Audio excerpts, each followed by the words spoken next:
In my pursuit to go, yeah, for new levels I reach. Aim for the sky, don't settle for less. Realize that you are the best, so aim high. In my pursuit to go, yeah, for new levels I reach.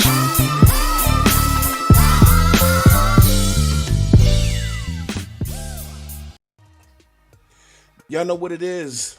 Welcome to episode number 296. Man, we're about to have a great time.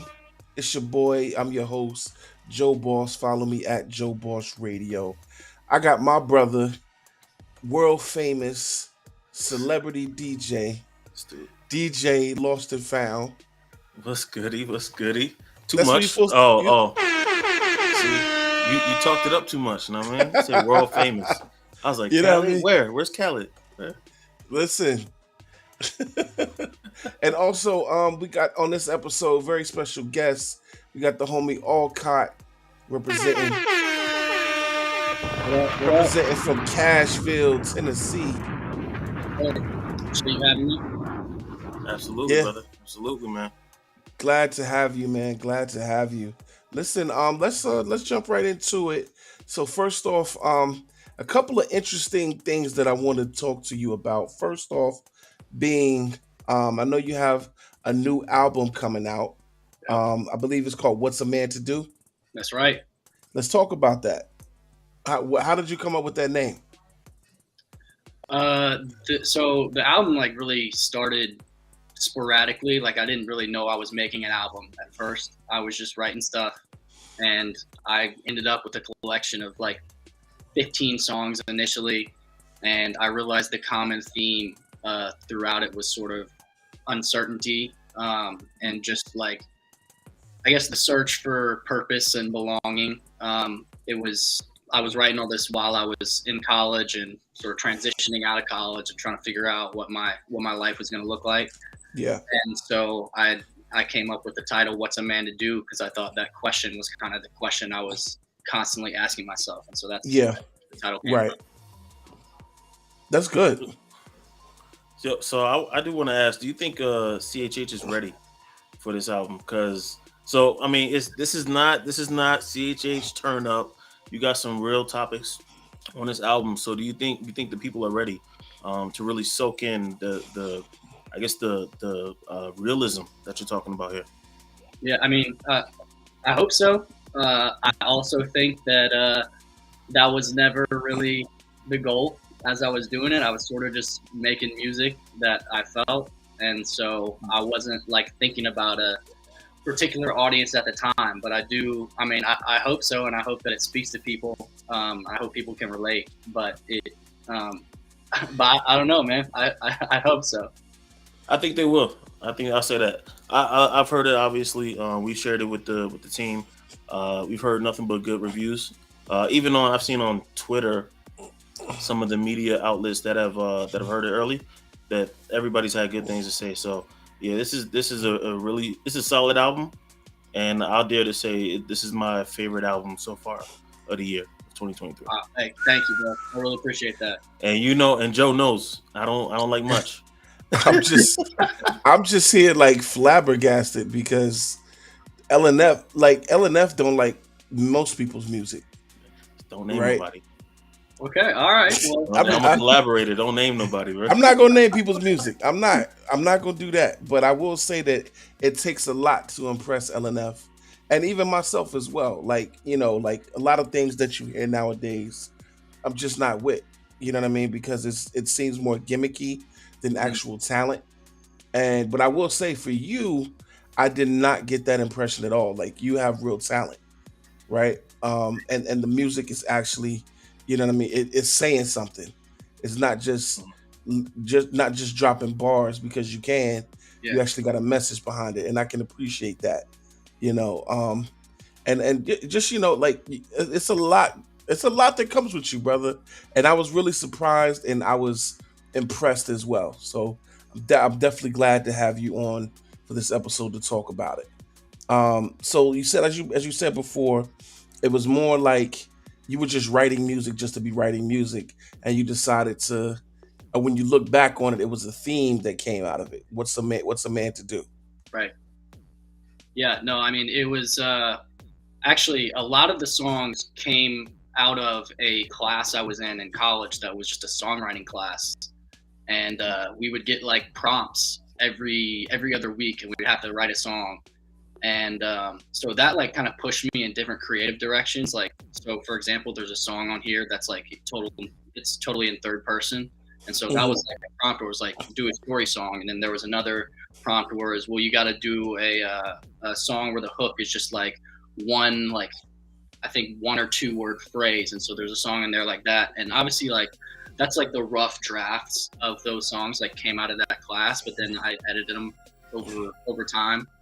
But that's sort of like why it started the way that it did, where I was just kind of writing stuff, not knowing that it was a project, and it just I realized that everything I was writing was coming out of this particular space I was in at the time, and so that's sort of why it ended up being an album. But that was never the goal. I got you. So now, one of the things, how I wanted to ask you a couple questions. One, when it comes to like you as an artist, how long have you actually been a rapper? And the follow up would be, did you start out doing CHH, or was there like a transition from the secular? Yeah, I mean, I've been writing like just all sorts of things since I was a kid. Like I used to want to be an author when I was like a really little kid, and I would write short stories all the time. I was always like good at like spelling and grammar. Like words were just like always made sense to me. And so I think at a very young age, I got drawn to hip hop music because of that. And I always wanted to be a rapper, like when I turned probably like 9 or 10, which was also like around the same time that I first discovered Lecrae's music. And that was my introduction to CHH also. And so You were 10? yeah, it was when Lecrae dropped Rehab, I think. Yeah, Jeez. Rehab was my introduction to Lecrae. Well, you were 10. Yeah, I think I was 10 or 11. Yes, bro. You old, bro. Yeah.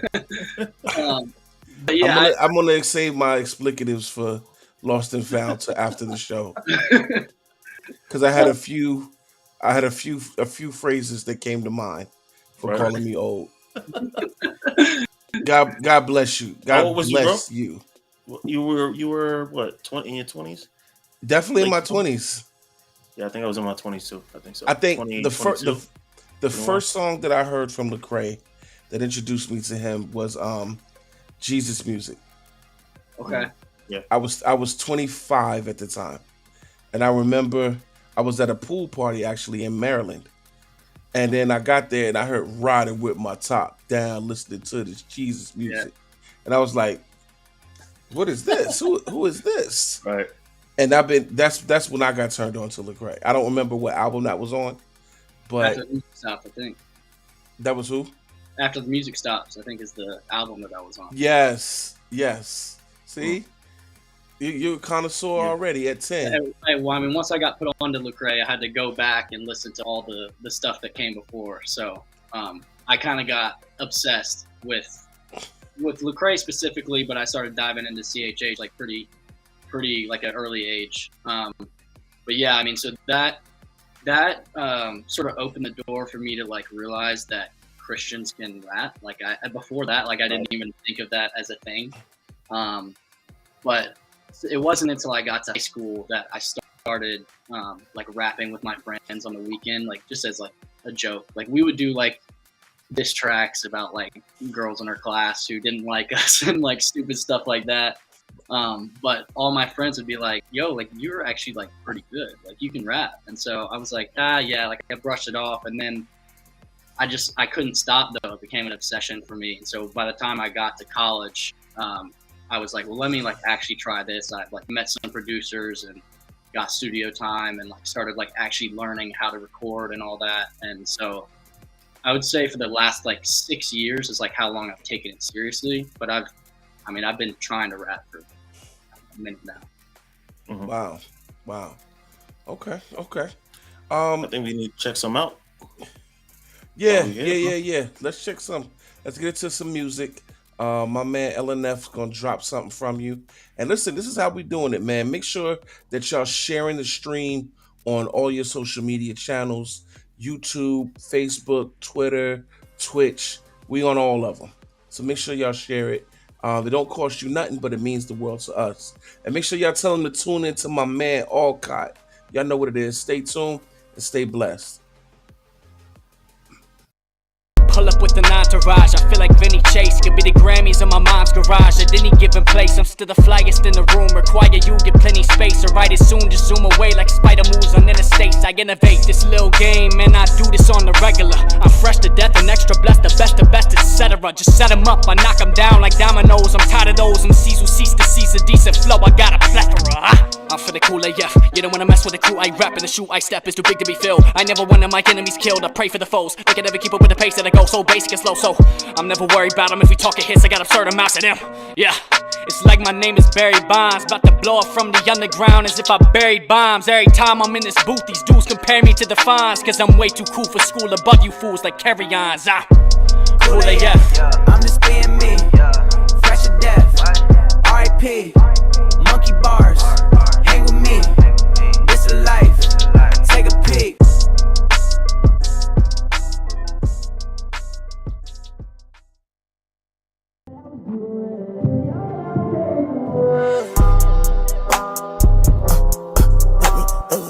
The road get rocky again, I'm back in this thing and I brought me a friend. My sin and thought it could win, I throw up a prayer, it's gone with the wind. Okay, in the studio, locked in the gym.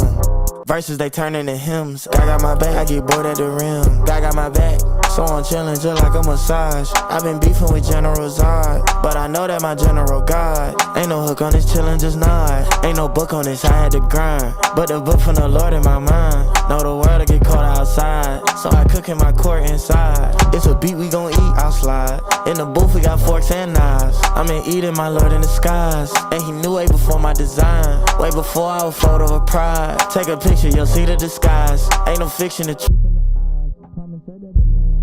I had to go get it. I saw me a giant, I had to go slay it. Like David got loud, I had to repay him. He sent me new lines, I had to relay him. Forgot on my, I gotta re-say him. The father of time, the mastery maker, the Optimus Prime, the Alpha Omega, the master of mind, the galaxy shaker, the one up above, biggest creator. Bright light, flashing, fresh out the tomb like I'm Lazarus.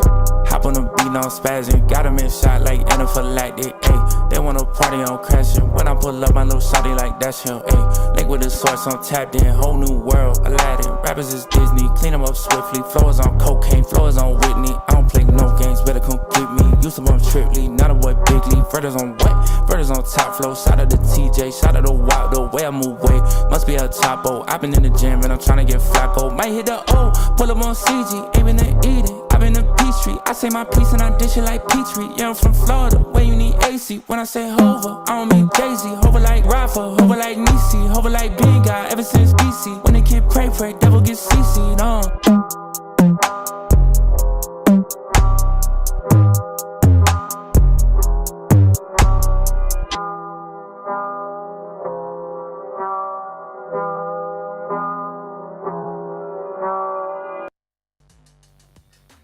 Rise Up Worldwide in the building. Make sure y'all follow us on all social media at Rise Up Worldwide. Listen, y'all know how we do, man. We got your boy Alcott in the building. Listen, my man got bars. To my BAR 3 Z's. Bars. Yeah, you heard him on the album, man. Yeah. I had to reach out.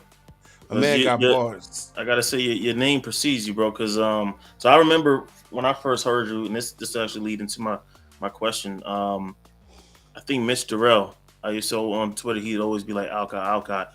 He the best, he the greatest, all that. So when I actually checked you out, I was like, okay, yo, this dude is fire. This dude is fire. So ended up, I was like, you know what? I'm doing this cypher. Let me reach out to the bro, cause I already know that he can kill it. You know what I mean? He's a monster. So I definitely wanted to reach out to you for that. But at the same time, I honestly feel like I don't know you, right?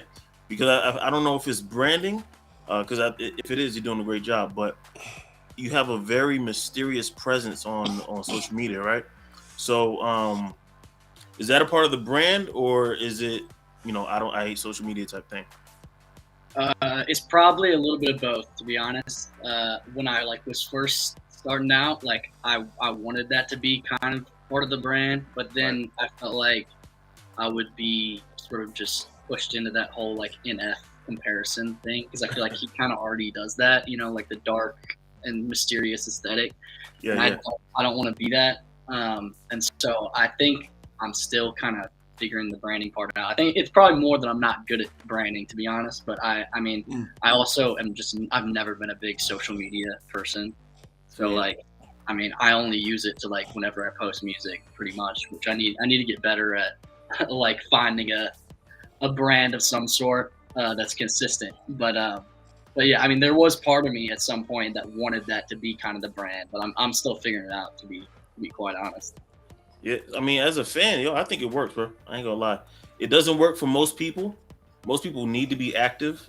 Yeah. But I think for you, because of the skill level is so high that it's almost like, when is he gonna drop? When is he gonna drop? It's this anticipation thing. So I guess just a follow up then who is Alcott the artist then for fans who may not know you as well as others? I would say that first and foremost, I'm sort of just a hip hop nerd. That's kind of I'm passionate about the art form. And so I think that you can hear that in the music. At least that's the goal. And I'm rapping from a Christian perspective, but I wouldn't say that I'm super preachy. Right. And that's not really a conscious choice either. If I feel like God is calling me to do a super explicitly gospel record, I'm all for it. But just the way that I make music now is I'm just rapping. I'm just talking about life and how I feel, and I'm a Christian, so it just comes from a Christian perspective. But yeah, so I'm trying to be real and talk about how I feel, but also I'm gonna try and be very technical and display the skill set and respect the art form. Absolutely. So I noticed when I was looking up and doing my homework on you, you are actually a part of Rapzilla's freshman class for 2022. Yep. Was it? Yep. Okay. So now was that a goal of yours, or did that just kind of you weren't expecting it? It was a goal of mine. I think the list obviously has had some pretty heavy hitters on it in the past, but it actually wasn't until I guess 2021, which is the first time I got nominated, where they did this whole freshman event in Atlanta, and they had a showcase, and they did the crazy cypher videos and everything. And when I saw that, I was like, okay, I gotta get on this somehow. And so I remember as soon as that 2021 list came out, I was like, okay, what do I need to do to make it onto the list in 2022? And I had a whole list of things that I was gonna try and do to help push my nomination. And honestly, I didn't meet all of those goals, but I ended up making the list anyway. So I'm very grateful for that, and it was a blast. All the artists on there were super dope and really fun to work with. So yeah, it was awesome. Wow, that's great. No, that's really great, and just to see you doing this. Now, I'm going to get into some rather tough questions. I hope you're ready for it. Right. Okay. So now, knowing you're from Tennessee, obviously, and being as a part of the CHH scene, have you experienced what some people would call a reverse racism? Because you're a hip hop artist, you're not African American, Yeah. Do you do you experience the challenge? Because I know sometimes that can be a case. Yeah. No, honestly, I wouldn't really say so. If it has ever happened to me, I probably haven't noticed it. Okay. I do think that it probably is less prevalent in CHH, and I wonder if it's partly because of what the demographic of a lot of the fan base is, but I don't know. I think that it hasn't been an issue for me and other like white artists I know in the space. I haven't heard any complaints from them personally, but Good. It's not something that I've really experienced. Good. No, I asked that question because, you know, when it comes to hip hop music, sometimes, you know, that can be the case where, because, you know, like you could be treated unfairly. And as I said, some people would call that reverse racism. And I'm glad that has not happened to you, because in this country, it is a real thing. You know, there's always, you know, racism coming from everywhere. So it's a blessing that you have not experienced that. But I did want to make sure I posed that question, because if you had, you know, we definitely want to dig into why that is. But thank God you haven't. You want to say something, LNF? No, I mean, if you have more heavy questions, now's the time, because I'll lighten it up. So let me ask you. So Alcott, is that like your name, like your birth name, or how did you come up with that name? This is my last name. Ah, okay, real simple. Yeah, no, there's no cool story behind it. So what is your nationality actually? That is a very good question. I mean, I know that I am probably part English, but I have no idea. I think I have some ancestors that came over on the Mayflower or something, but Me too. No, they were driving. It's all right. It's okay. They were driving, so you're good. Oh my gosh, where's this going? Listen, I'm just having fun with him. I'm just having fun with my man, you know. So if they came over on the Mayflower, it's all right, you know. They had the keys, so they pulled up, pimping like, "Hey, y'all ready? Here we go." Oh wow! Man. So you threw me off, LNF. You threw me off. I totally forgot what I was about to say now. All right, I'll jump in. You've had some really heavy hitting like cosigns, right? So like Lecrae, I know Ruslan, right? Have there been any other like cosigns from the larger artists in the space? And if so, what does that do for like your confidence and even like for the brand? Does your brand like explode at that point from getting those cosigns? It definitely doesn't hurt. I think that the Lecrae Set Me Free challenge that he did a few years ago, when he shouted me out like that, like definitely boosted my visibility a lot. And obviously, like with like what I said earlier, Lecrae being like my intro to CHH, like at a super young age, like that was like one of the craziest moments, sort of in my career path, I guess. I've also Dayton's shown like a lot of love like on social media. I've like met him a couple times. I really appreciate the love that he's shown. And Bizzle like recently has reached out to me before, and we've talked like in the DMs, and he's been super supportive. And that, it's very, very encouraging for sure, especially when it's people who like I sort of grew up listening to. So yeah, I always appreciate it when it happens for sure. Why not? Bizzle, you didn't answer my DM. What's up, man? What's up? You following me? What's up? No, let me stop playing. That's dope. Go ahead, Joe. Go ahead, Joe. No. I was gonna say we coming up at a point we should be playing some music. This interview is getting really good and spicy, because you know I always go there. He said for real. So y'all know what it is, man. Rise Up Worldwide. Having fun with my man Alcott. Y'all know how we do, man. Stay tuned. Stay blessed.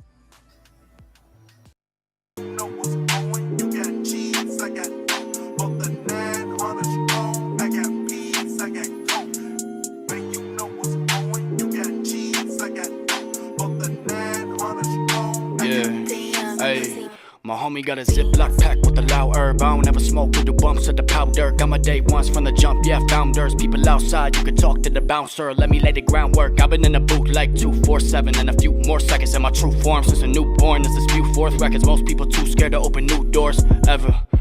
But I just been different. Low self-opinion, but highest ambition. They hate that I say that I'm gonna be the greatest, but that ain't conjecture, it's psychic prediction. Better yet prophecy. I'm on a life that the prophecy. I'm trying to get what the prophets be. Give all my props to me properly, or don't set foot on my property. I'm about to level up. Press to my father, I send him up. There's always somebody that you would do anything for that said you ain't did enough. Hey, your word to my ex-girl, can we finally put it to a rest, girl? Always wanna put me to the test, girl. Met a bad bro who be thinking my vibe real heavy, but I ain't really trying to go and rescue her. I ain't got the boost of cape or super strength. I'm digging in the word, trying to boost my faith. Lord helping me discern all the truth from fake. I'ma do it to the urn or the tomb or grave. To the death, I'ma always beat that. Outcast like Andre, 3 stacks. White boys go nuts for the speed rap. White girls just love a good drop. Now bring the beat back.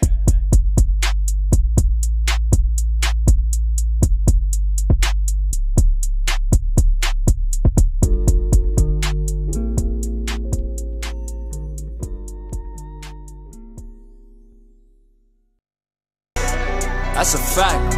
Oh, hold on. I ain't know we was coming through the door like that. Hold on, wait. Yeah, me. I bring the bros. You heard? I am talking. Give me room. If he don't believe, he don't. Faith without walking. In the spirit on the move. Yo, miracle.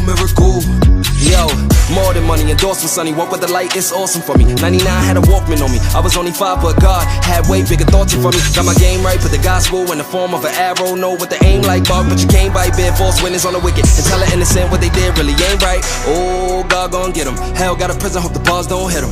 A live dog better than a dead lion. Pick a side while his breath in your body don't miss him. How they gon' hit him? With a philosophy from the world that tell you we all God, but that's all odd. Seeing as how the world in a frenzy, they about to crash out like a poor car. We can have church in the courtyard, all ball demons lurk, so I be on guard. If I don't bear fruit, I be torn off. And the fruit got to do with the spirit. Evidence of your new birth. Who the beginning? Who the end? Who the reason why you get to be living? Who the reason why you found peace in opposition? Who the reason why I'm in this position? The son of God got me in this mission. Oh, give me room.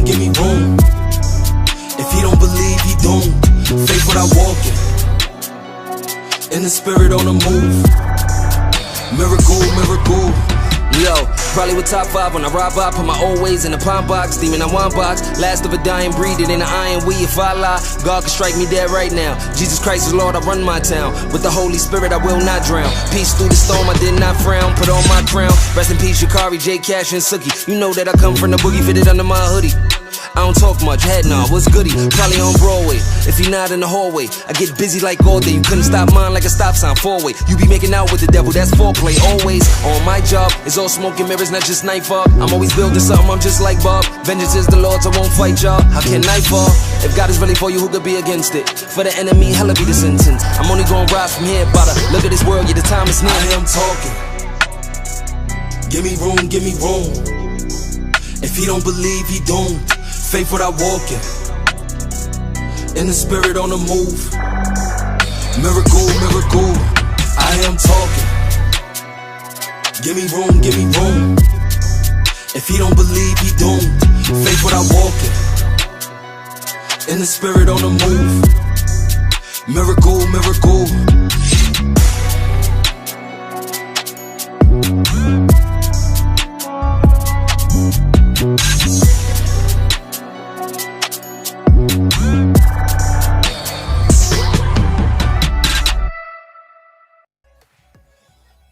So Pop smoked and died and came back Christian. Oh, okay, wow. Wow. Will, that's not me, Will. That's the brethren right there, man. Wow. Nah, that joke was hard though. Will Cata is actually really, he does the best impressions I've ever seen. Yeah. He can do anybody. Yeah. Wow. He's dope. Dude's dope. Okay. We got to get him on. And I tell him the same thing. He's in New York? Oh. He's from New York, BX, yeah. Oh, we definitely got to, holler at him. You know what I mean? That bias, New York bias coming out. Look at that. He dripping I'm not nets and nets right now. You already know, baby. Brooklyn is in the building. At least the Brooklyn Nets, anyway. Yeah. Back to the interview. Yeah. Back to the interview. But in any case, back to the interview, as my man said. So listen, what is the expected drop date for this new album? Yeah, so the album is going to drop exclusively for purchase on March 10th. So it'll be up on like Bandcamp and on my website. But then like for streaming, it's just going to drop like one song at a time. So it'll be like a steady rollout on stream. Okay. So you just going to drip market the album. That's the goal. Try to get the song its own moment, you know? Mm-hmm. Yeah. Okay. So, Go ahead. No, go ahead. So I was gonna say, just digging into the album a little bit more. We have, for me, I felt like some of my favorite tracks was "Fraudulent" and what was "Cold World." I think it was. Can you talk about those tracks? Yeah. So "Cold World" was the one that I like mentioned briefly earlier. That's like the third person track where like each verse is a different like short story, but I think they touch on the same theme. It's about like sort of the crutches that we lean on whenever we feel lost. And so the first verse is a dude like leaning on alcohol, and the second verse is a girl who's like getting validation from social media. And that was that's like one of my favorite songs too. I really enjoy like the whole storytelling thing. And I think that I can do it like pretty well when I do it, and partly because I don't ever like want to force it. Like it's just if I have an idea for a storytelling track, I'll do it.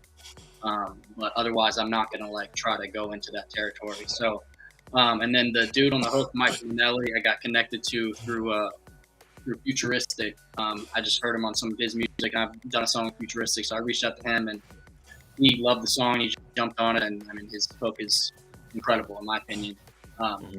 So yeah, no, that's also one of my favorite tracks. And then Fraudulent was a song that honestly, like, I'm a huge John Connor fan.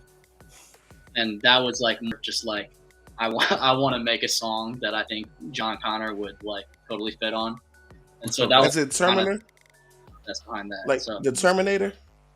He said the Terminator. I heard you, bro. I tried to correct myself before. Yeah. Clip it, Randy.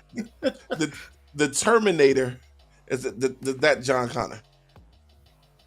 Yeah, I mean, yeah, I get it. I get it. Oh man. I was asking the question to make sure that I'm on the same page. That's all. It is not the Terminator, although that would probably be a sick feature too. Right. We're gonna put a dad jokes disclaimer up there. Yeah. All right. The Terminator.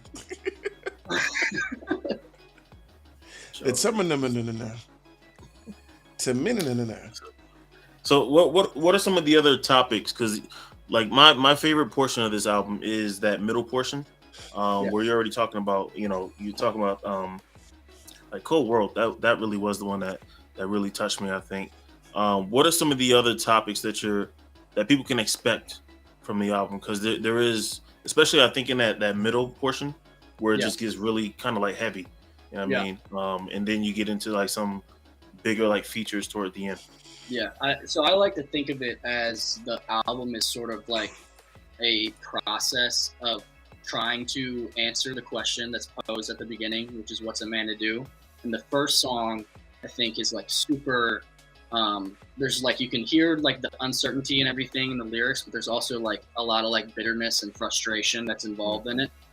And so I think at the beginning, the tracks that like sort of follow the first track, the first few, are like basically trying to find purpose in like really like simple ways.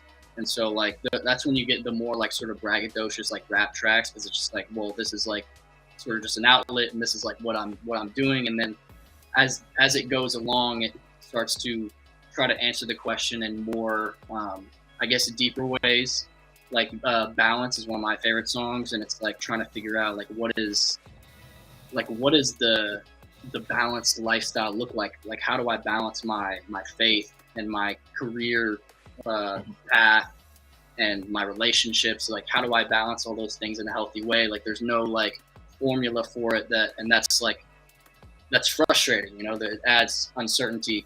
And so I think that the whole, like, the idea is to sort of touch on all these different things that we use to try to find purpose and belonging, and not ever like explicitly say which one is like toxic or which is fruitful, but just let sort of like the track list and the sequencing, let the listener sort of like get that for themselves.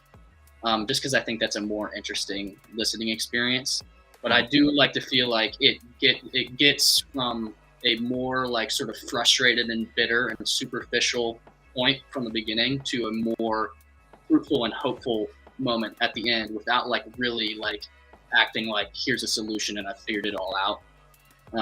And that was sort of what I wanted it to feel like, and I wanted people to take away. We'll see if people feel like that's what it actually is, but that's sort of what I would say people can expect. Wow.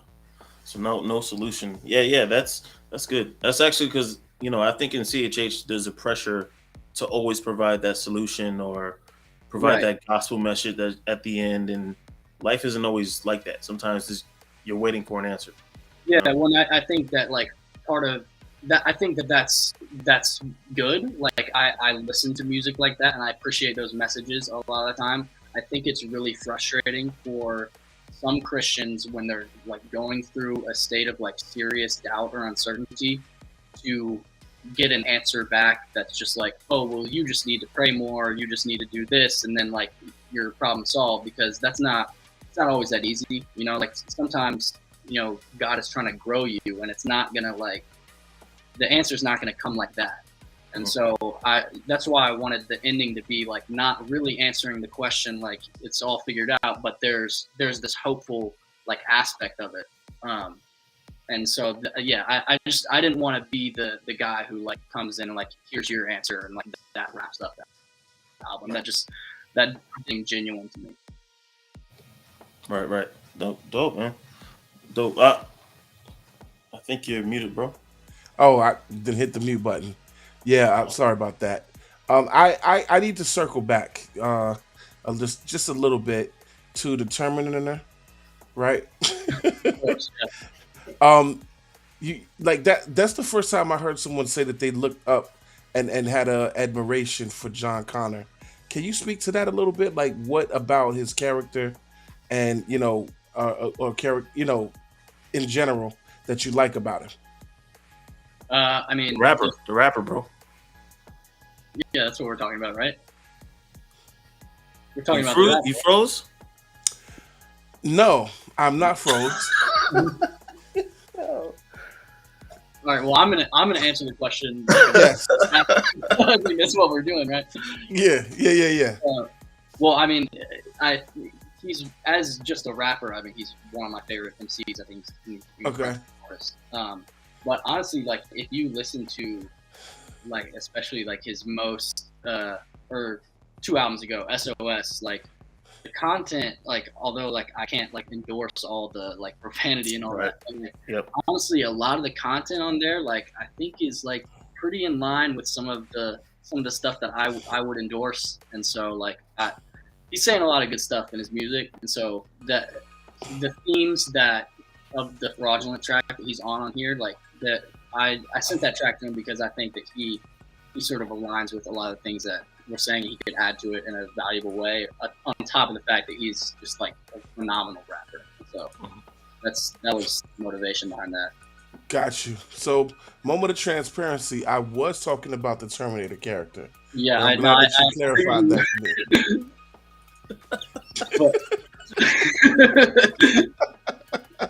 I'm glad that you clarified that for me. Yeah, I don't really look up to John Connor, the Terminator. Right. So I couldn't Nice. Right. I had to steer it back to the other thing. So listen. I appreciate you saving me. Yeah. I appreciate that, because I was way off in left field somewhere. I was fixated on the Terminator. Yeah. So I'm glad that we were able to, that we were able to pull that back in because I need to go back and watch the Terminator, and then I'll give you an answer back for that. Yeah. Why exactly do you look up to Christian Bale? Like, yeah. Why is that? Right. Oh my gosh. Oh my gosh. This is hilarious. So so at the album's coming up, do we have a tour or anything set up? Like, are you going to be touring major cities, New York in particular? Excuse me. Man, I wish I had some stuff scheduled. I need to get all that figured out. I got nothing coming up right now, but hopefully some opportunities are going to arise. And I mean, I'm gonna try to be proactive about it as well. So we'll see. Gotcha. Okay. Listen. Go ahead. Let me ask one more question, then we can close up. You have Ruslan, you have Ishan on the album. Especially with Ishan, how did that feature come about? Well, so Ishan actually is one of my favorite rappers, firstly. But the very first song I ever recorded and made is also the first song I ever released on stream. It's called "Come Quick," and Ishan's on there. And so I reached out to him whenever I made that song and got him on that song. He really liked the song, and he was one of the first sort of big names in the artist to promote something I did, and so he helped me a lot early on, and so I think that he's really dope, and so I just reached out to him again, and I mean he was happy to work. So yeah, I mean he's just a dope rapper that I look up to a lot. Okay, so that's an older single, but so this is our second collab technically. Oh, okay, gotcha. Yeah, what I was mentioning earlier, dropped in 2018 maybe. Okay. The first song I ever put out. Yeah. Okay, I gotta go back and listen. Okay. Now this man. You got a lot of spitters. Q Flow on this joint. You got a lot of spitters. This is. I told you, man. This is a good project, brother. I enjoyed it. I'm looking forward to see some more music videos and all of that good stuff, man. You know what I mean? Make sure that you keep rocking with us, bro, because we definitely gonna be here to support what you gotten on and helping with the growth of Alcott, man. Thank you. I appreciate it for real. So lastly, let people know how they can contact you, purchase music, purchase existing stuff you got. Where can they get all of that? Yeah, I'm at Alcott Music on every social media, so ALCOTT Music.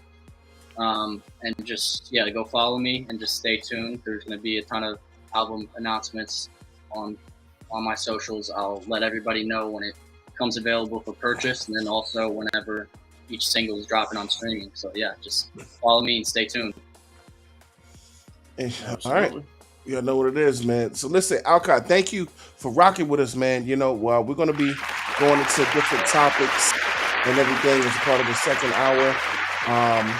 But we definitely want to make sure that, you have an opportunity to come back whenever you are ready. And also, should you decide, you do have an opportunity to rock with us for the remainder of the show. But in the meantime, in between time, my man LNF is going to take us into some music. And when we come back, we're going to jump into some topics from the last few weeks and continue to move on like that. Y'all know what it is. Rise Up Worldwide. Stay tuned. Stay blessed. Appreciate y'all. Yeah. Too much time has been spent on a whole lot of things I don't want to mention. A lot of folks I regret to give them my attention. If they act hot-headed, I burn them like incense. And since I was 10 years old, man, I've been near. So where I go, better steer clear of any careers that appear like I would have to adhere to my peers. Weird, I want to be hated and revered. What? Had to forget what I tell to myself about what's really possible. I pursue something that they thought was more than improbable. Broke through the obstacles, this isn't optional. Nah, cause I ain't got no plan B. I ain't satisfied with a little bit they hand me. I'ma strategize out to get what I'm demanding. I'm standing up to anybody in the way of what I'm planning. Run over y'all like I'm Derrick Henry. Man, who is you crowning? I'll make sure the chair is empty. It's evident I got regicide on my regimen. I'ma go down as a phenomenon. Still on the same old thing that I've been on. Trying to build up buzz for infinity and beyond. On the top 10 list, I'm above the other nines. Stevie, talk to him. Number one. double up. I'm coming up. I'll be number one. Number one. Oh, number one. Number one. Yeah. The city of gods. Yeah. Huh? I ain't a crip, blood of folk. I ain't no bull, no choke. I'm not. I'm just a sheep. Lord is my shepherd, but they call me the goat. I am. I'm from the nine, so I'm born to ride. I rep Christ like 5, you rep 4 inside. And there's no need to talk. I claim Christ as King of New York in the city of gods. Chris the God of the city is ours. The city of Big, the city of J, the city of stars. The starter, resting Christians, I'm guilty as charged. Give me my cell, bring me my Bible, give me my cross in the city of God. Chris the God of the city is ours. The city of Fabi, city of Nikki, the Lydia's stars. Liddy, to the resting Christians, I'm guilty as charged. Give me my cell, bring me my Bible, give me my cross. And the keep the quiet, you're not on my level. You're getting rowdy, I'm getting rebel. All gas, no brakes with my foot in the pedal. Cause now they lab dancing on devils. I'm from the 9, I'm from the ghetto where you can get bam for your pebbles. Where you get grand slammed if you wrestle or thrown in the trash can if they catch you. I know where I've been, so I know where I'm going. I don't just love God, I'm a show. I know they'll hate me just for growing. If I get canceled, that's promotion. Ride like cedar, jump to the boat and walking on water, feet in the ocean. Blood will drown, mad that I'm floating. No longer grip, I'ma keep loking. Can't stop, won't stop neither. I would Dragon Ball Z ya. I would Goku, you freezers. I'll go Gohan Vegeta. For the king who redeemed us. For the kids who need us. I pick up my cross, I pay the cost. Yo, Jesus is Lord. You can get lost in the city of gods. Chris the God of the city is ours. The city of Big, the city of J, the city of stars. The starter, resting Christians, I'm guilty as charged. Give me my cell, bring me my Bible, give me my cross in the city of God. Chris the God of the city is ours. The city of Fabi, city of Nikki, the Lydia's stars.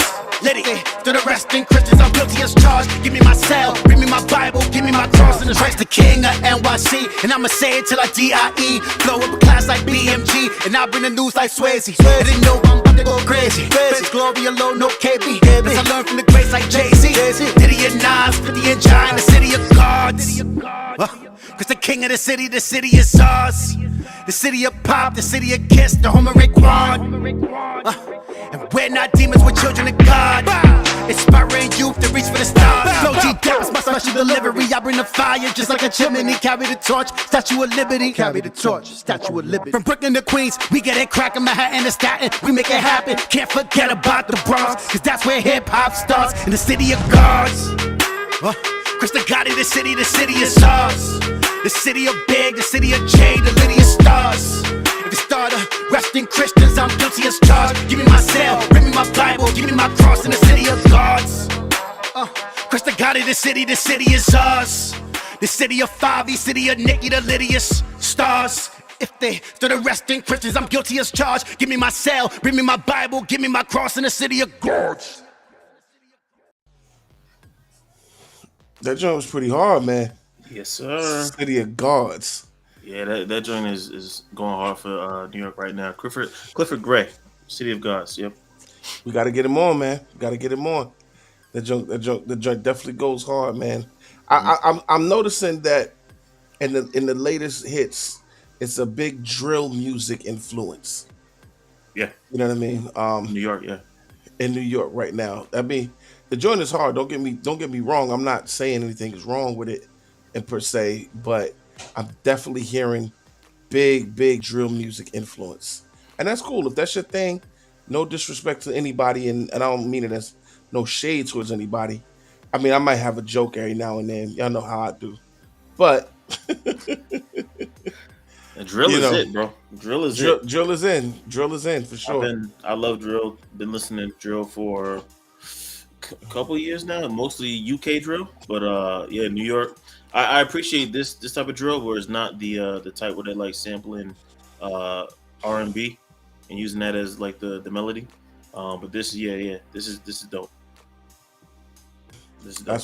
That's what's up. So listen, I was out for like a week, and a lot of things happened in that time. I feel like the world flipped upside down and back again, and I definitely, wanted to recap a few things First, I want to recap the Super Bowl, right? Big shout, Kansas City Chief. Big shout, Patrick Mahomes. They did their thing. Yes. Congrats to them. You know, it's not like I'm a Kansas City fan. I didn't have no skin in the game for any of those teams, right? Oh, I am. You did? I'm a Chiefs fan You are a Chiefs fan. since '05. Yep. Oh man, that's interesting. Okay. Yes, sir. Okay. So LNF has skin in the game. Joe yeah. Boss did not. Oh yeah. And that's good. It's all good. You know, it was hard for me to root for Kansas City because I don't know. I know one person that lives in Kansas, and he don't even rep for Kansas, right? Kansas City, Missouri. Yes, I know. Oh, okay. I thought you were talking about Kansas the state. All right. Cool. I mean, Kansas City. No. Excuse me. John Connor, Kansas, whatever. What? Yo, see, this is what happens when you take a vacation, man. Like I feel like I'm slightly off, like I'm rusty or something, you know. But in any case, big shout to them. You know, it was hard for me to root for Kansas City. I don't know nobody over there, but I do know people that live in Philly. So I was rooting for Philly, but even though that they lost, I mean, like I said, I ain't had no skin in the game. Right, but the Super Bowl was dope. People, showed a lot of love to Damar Hamlin. He was the NFL player that got hurt earlier this year. He just kind of fell out in the middle of the field. Right. So people showed a lot of love to him. But I want to talk about that halftime show by Rihanna. Now. Yeah. Before she even performed, it was a big controversy because sports analyst and celebrity Stephen A. Smith came out and said that for Rihanna to be relevant, her show got to be good as Beyonce's, right? And people took big offense to that, saying that, oh, what are you trying to say? She's not as good as Beyonce, and you know, that's favoritism and blah, blah, blah. A lot of the other things, he caught a lot of heat for it, right? And he came back, he was like, yo, I'm not saying that she's not super talented. She is. I'm just saying if she's going to step up and do the Super Bowl, then she's got to be on that level. He said, I would have said that about anybody doing a halftime show, but particularly an R&B female artist. Like, this is the standard that you have to look at because this is who you're going to be compared to. Boom. So Rihanna comes out, does her halftime show. She's got on an outfit that clearly reveals she's got another baby bump, right? And a lot of people found the halftime show very entertaining, and they thought it was so sweet and endearing for her to reveal her baby bump in that way.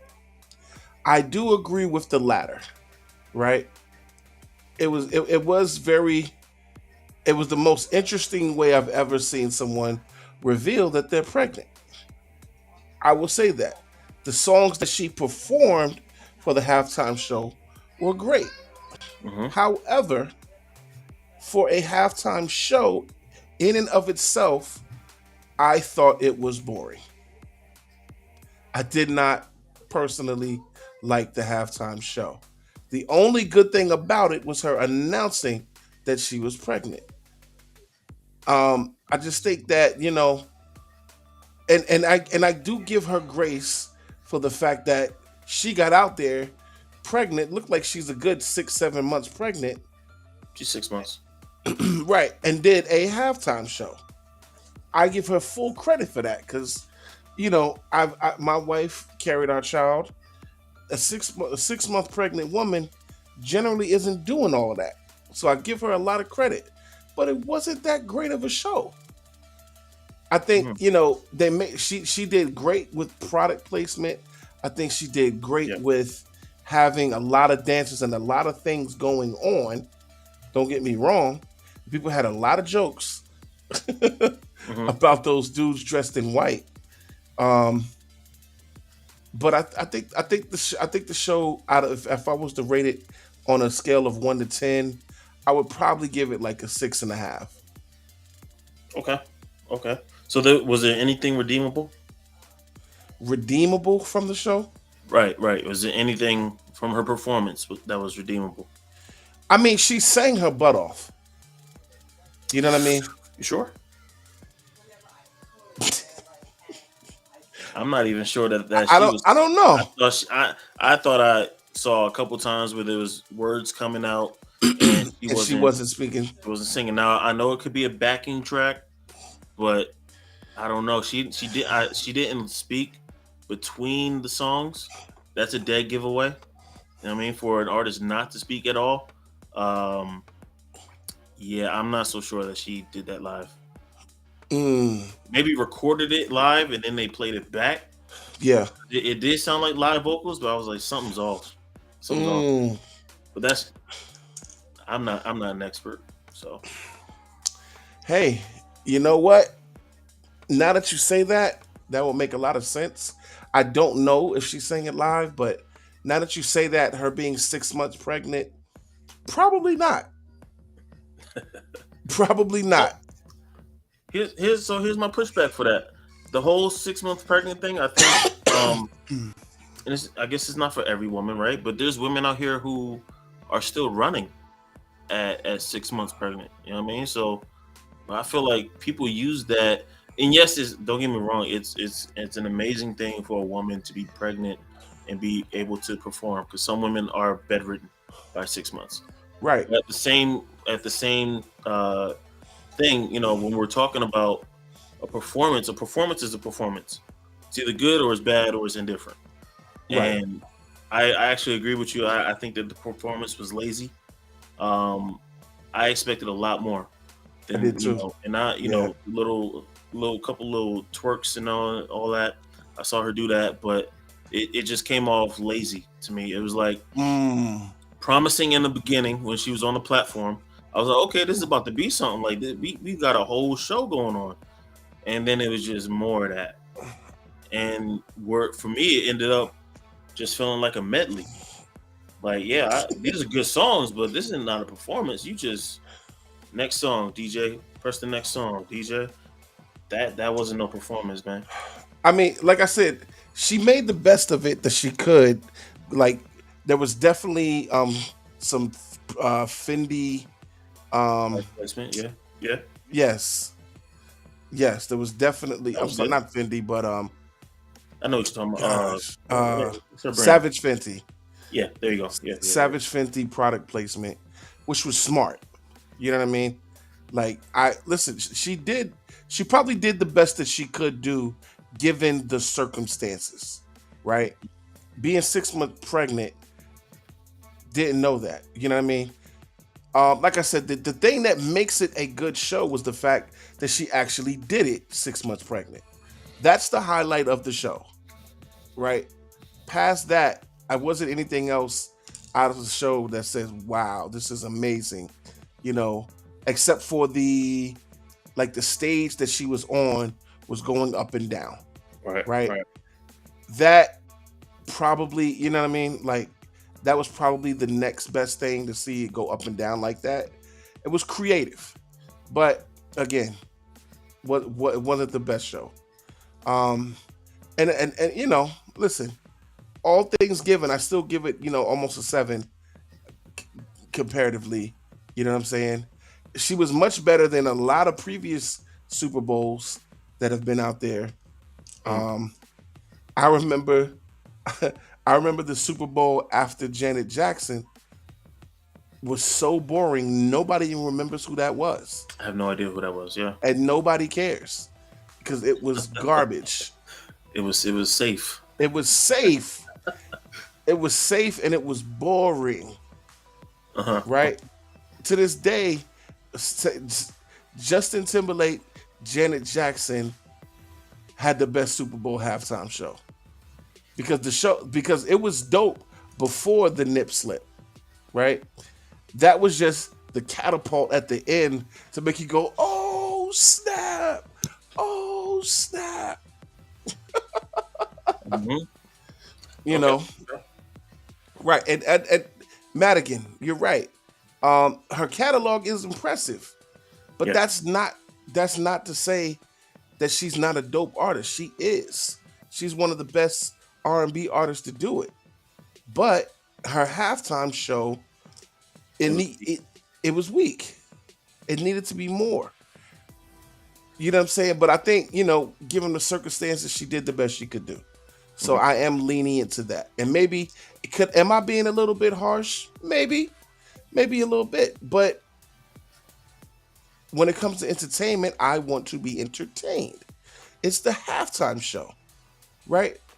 In the halftime show, you got to realize you're competing with the best commercials in the world play at the halftime show. It is the number one watch show in the world at that time. So they said 126 million people watched the halftime show yeah. or watched the It- Super Bowl. More Right. people watch the halftime show than watch the Super Bowl itself. Right. Mhm. Exactly. So you got 120 plus million people watching your brand, and you did the best you could, but it's just I just think it should have been a little more. I don't know. I wasn't a big fan of it. Yeah. I spent the whole halftime show really looking at her belly, trying to figure out is she actually pregnant? I spent the whole the first two songs. I was like, yo, is she really pregnant or is she just fat? Right. You know what I mean? I'm serious. You trying to get canceled? Nah. Baby Please. weight. You said she Baby fat. weight. Either way, because she just had a baby. Now she having an Exactly. Irish twin. Mm-hmm. Listen, ASAP is fertile. That boy don't miss. He was like, as soon as he got back up in there, he was like, yo, I'm not missing. I'm shooting all shots. Wow. And he definitely shot the club up. Wow. So Wow. Wow. Listen. I mean, now she walked away with a huge payday. I say that. You know what I mean? they 'Cause, don't get paid for the halftime show. yeah, you don't get paid by the NFL, but so her streams went up 300%. And then also you get your TV royalties whenever they play your music on TV. And I guess that it also depends on like what type of show it is. So the more high profile the show, the more you make. So she made, from what I'm hearing, and somebody said that she made possibly millions just from performing. So you do it for free, but she still made, tens of millions of dollars from performing all those songs, and you're in front of millions upon millions of people. So she made a way, man. And I remember a couple years ago she was saying she didn't want to do it, but I guess Jay-Z friends with. So Wow. shout out to Hov. Wow, that's crazy. Cause I didn't even think about that. Cause listen, to be able to promote your brand um in front of that many people, bro, there's no other time you can promote and have a captive audience of 120 plus. I don't know the exact number, but let's say 120 plus million people live, right? Mhm. Now the articles that I'm seeing is that she made about 6 million payday from a 3-second product placement from her Savage Fenty brand. Oh wow, 'Cause I'm so looking that at was the article. alone. Yeah, Jeez. it says Rihanna's makeup touch during the Super Bowl halftime performance earned her brand 5.6 million in media impact value in the first 12 hours. Whew. This is why she's a billionaire. She got That's it. why she's a billionaire. She's smart. She is. She got that. Wow. Hey, shout out to Rihanna. Show was whack, So and people's standards are down anyway nowadays. So and you don't then really it says And then it says that's not all. This now I'm reading this from Forbes, right? This is from a Forbes article.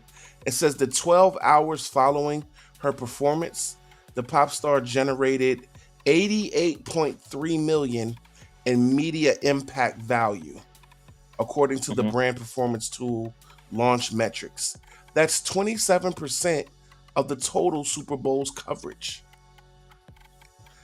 I started seeing memes from that. They was like, yo, it's really funny how they having a football game at the beginning and the end of a Rihanna concert. Like, Yeah, I saw that.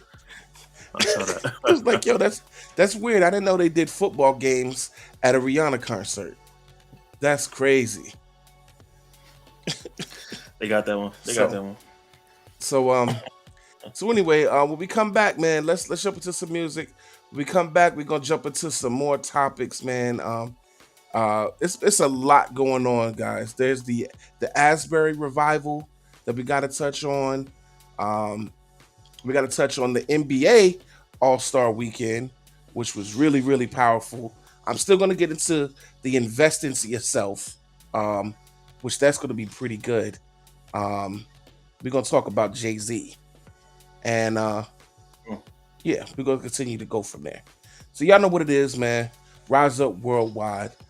Stay tuned, stay blessed. Crazy. Jesus is good, dude. I can testify.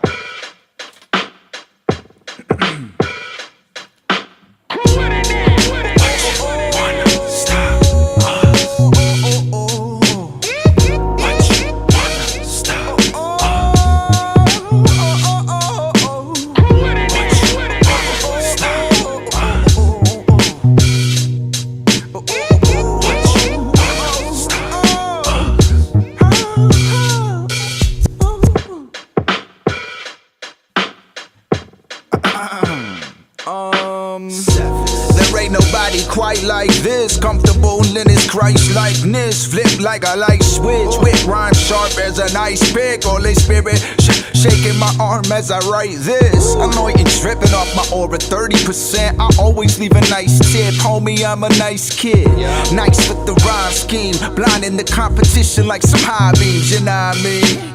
Homie, the clown status, you played yourself. Trophies when you pass, you can't take the shelf. You better tame before you play yourself. Like Deontay Wilder and talk trash where you taking L's. Your catalog is a trash heap. You'd have to rap, produce, and direct film just to match me. And you're lazy, so you'll never out-task me. More money, but you'll never outclass me.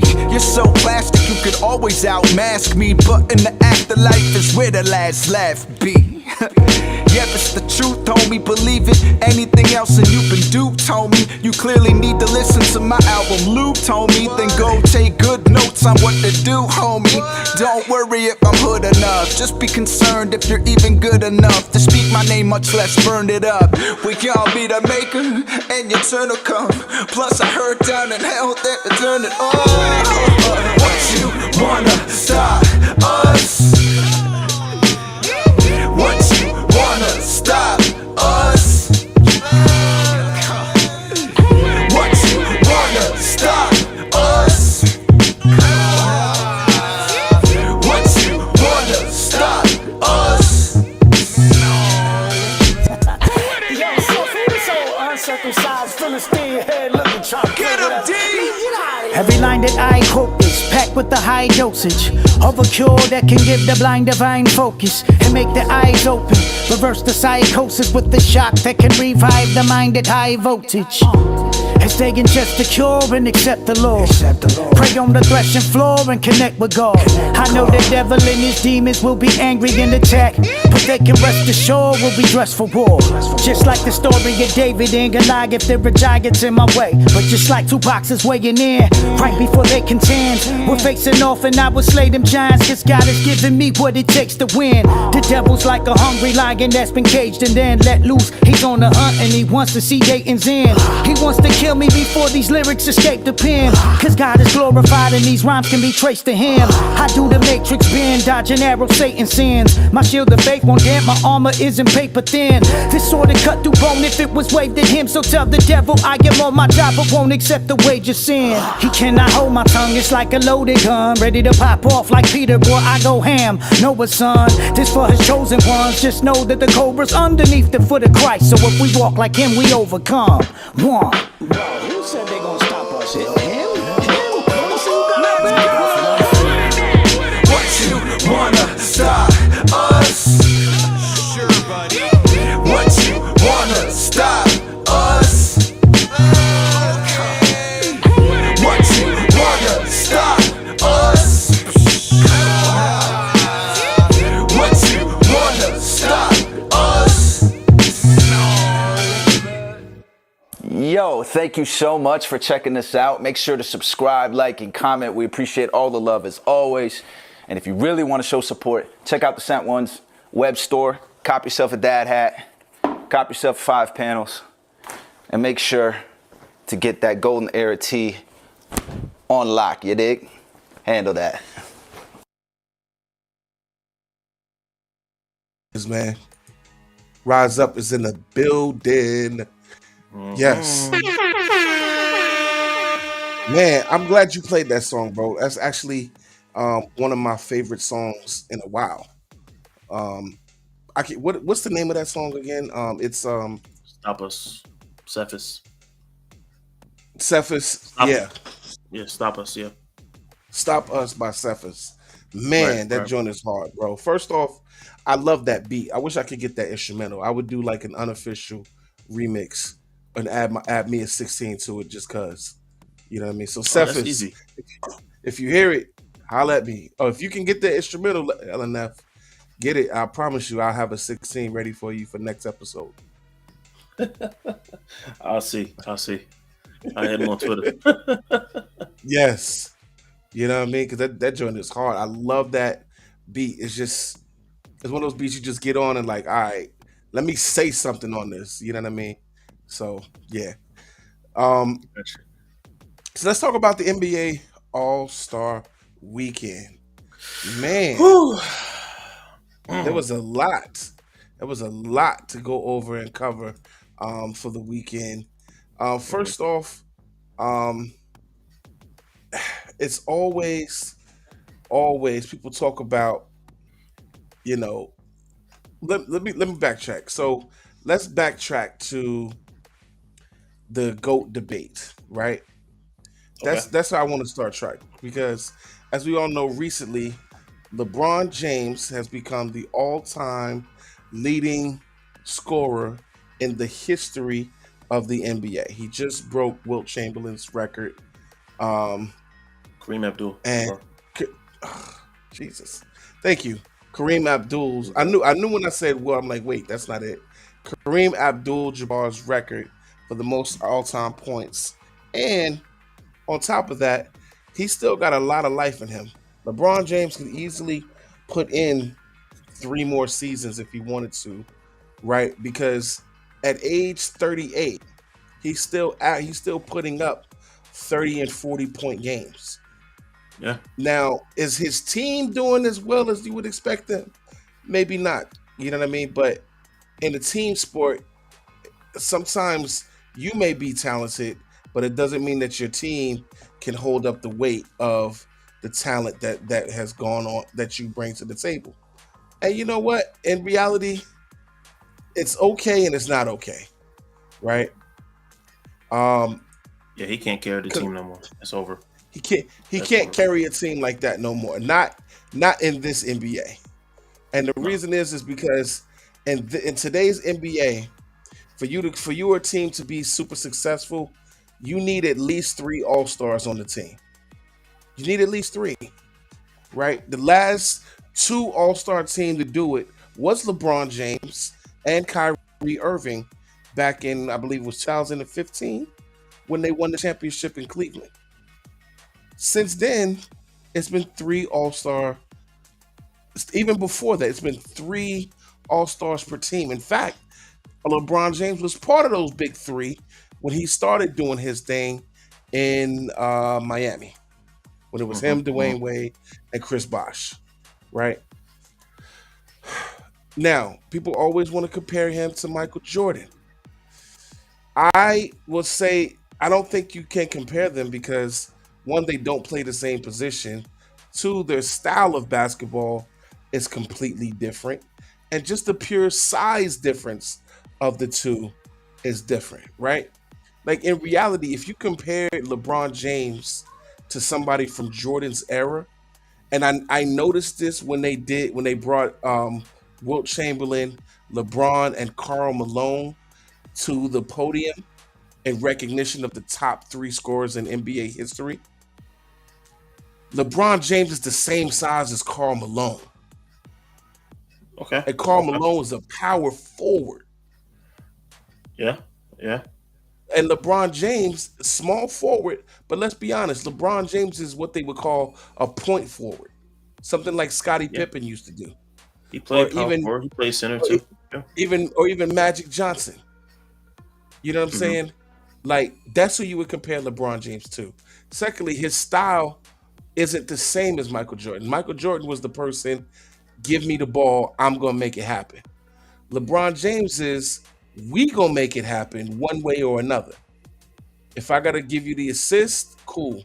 If I got to make the play, cool. But we're going to find the best way as a team to make it happen. But either I will probably facilitate that. Right? Number 3, LeBron James's ability and his knowledge of the game is his superpower.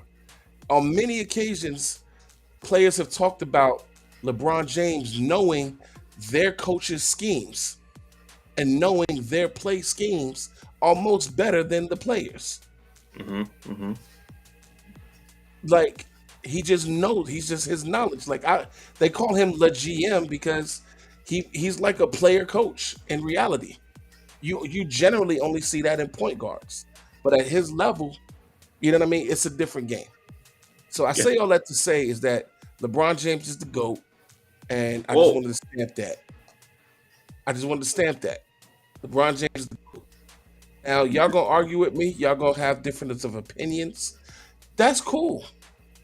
But men lie, women lie. The numbers don't. And no, he doesn't have as many championships as Jordan, right? He doesn't. But Jordan never won a championship without Scottie Pippen. And in fact, Jordan barely made it through the playoffs without Scottie Pippen. So I could say Scottie Pippen is the greatest of all time. Oh my God. The same things that you give Jordan the credit for, right? Let's not act like Scottie Pippen isn't a top 50 player in the history of the game. Let's not act like he's not there. Scottie Pippen is the original point forward. There was that he was a part of the triangle offense that changed the game. So Jordan never did it without Scottie, and he couldn't do it without Scottie, because before Scottie got there, the Bulls weren't all that. It was just the Jordan show, but they really weren't winning. Then when he switched and went to Charlotte, Charlotte was trash. It was just the Jordan show. So that proves that he couldn't win without his own version of a super team, which he always had Scottie Pippen, and he always had a third, right? The first time he had Kukoc, the second time around he had Dennis Rodman. Now LeBron James, he don't have as many championships, but he's done that with 3 different teams, 3 completely different rosters. He's proven that he can win. He's proven that he's the X factor in winning. Not to say Jordan isn't, but he is the X factor in winning. So that's my opinion. I know you clearly don't agree, LNF, and that's okay. Now, let's get into the All-Star game. Yo. Listen, first of all, let me say this. I am not a Jordan apologist, but LeBron all time, just because he has the most points, It's not just because he has the most points. That just solidified it. Best all-around player of all time, I'll give him that. But best player of all time, nah. What's the difference between best all around and just best player? Please tell me what the difference is. So all right, let me take this back to video games. If you played Mario Kart back in the days, right? Mario did everything well. Mario Kart, bro. I don't know how else to say it.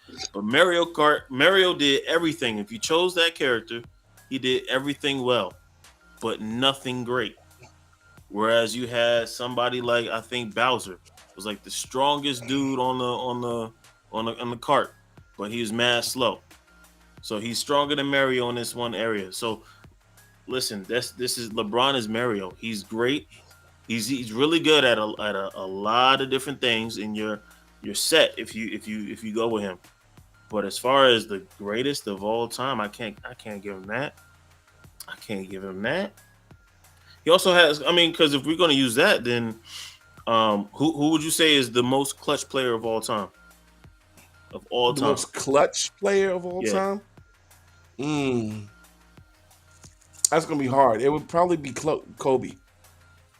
So I want to say Kobe. If we want to look at, if we talking numbers, right? Carmelo is actually the most clutch player of all time. He has the most buzzer beaters than anybody. It's Melo. Wow. And we don't talk about that.